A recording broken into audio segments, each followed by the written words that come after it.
The 21st of March is also World Down Syndrome Day. The day is observed to create awareness about Down syndrome, a condition in which a child is born with an extra 21st chromosome. According to Down Syndrome South Africa, Down syndrome affects about 1 in 500 births in South Africa. The Constitution of the Republic of South Africa protects persons with disabilities from discrimination, but their rights and dignity are often violated as they go through life. We're now joined by the National Executive Director of Down Syndrome South Africa, Ancella Ramjas, and he joins us she joins us via our video link. Ma'am, thank you so much for your time this evening here on SABC News. Perhaps let's start off here for those who may not know. What is Down syndrome? Good evening. Well, Down syndrome is the most common occurring genetic condition that is caused by a partial or extra full copy of chromosome 21, which is commonly referred to as trisomy 21. So it is a genetic condition. And what would you say, how does it affect one's ability to just go through life? Well, there is certain medical conditions that are present in a child with Down syndrome.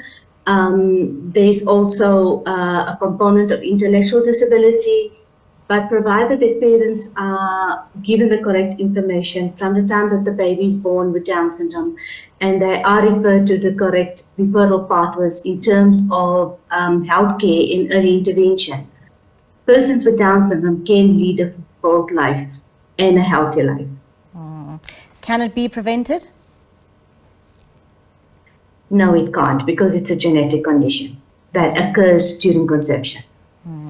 Would you say, when we look at the rights of persons with Down syndrome, do you think that, often the discrimination comes with the fact that many don't actually understand what it actually is?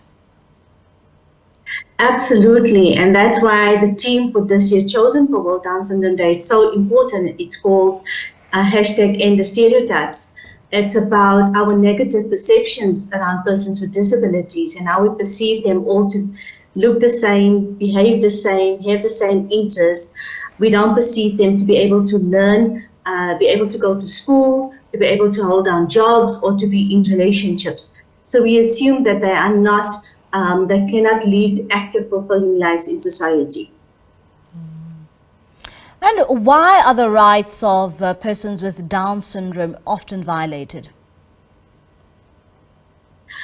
As you said, there's a lack of knowledge around the condition.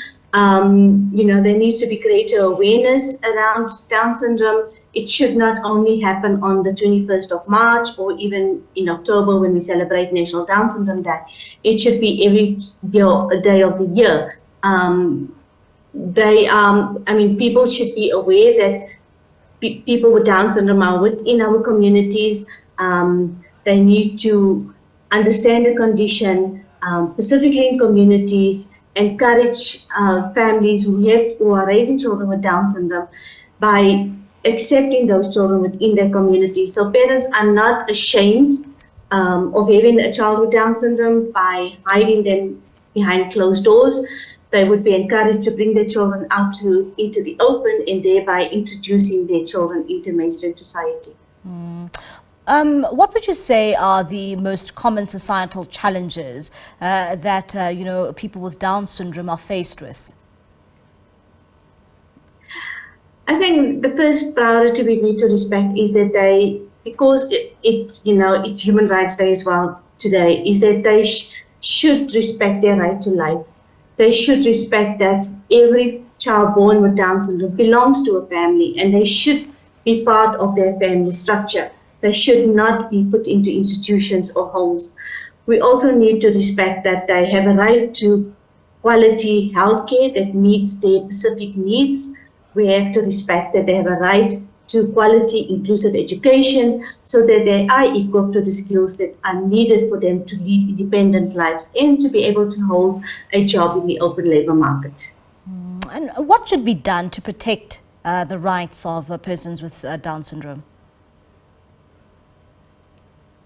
Look, I must say, in South Africa, there is some hope in that, the government has introduced a white paper on the rights of persons with disabilities, and the white paper is now currently in review for it to be enacted into legislation as a disability act. But we need to also ensure that if this act comes to being, that it is properly monitored and implemented.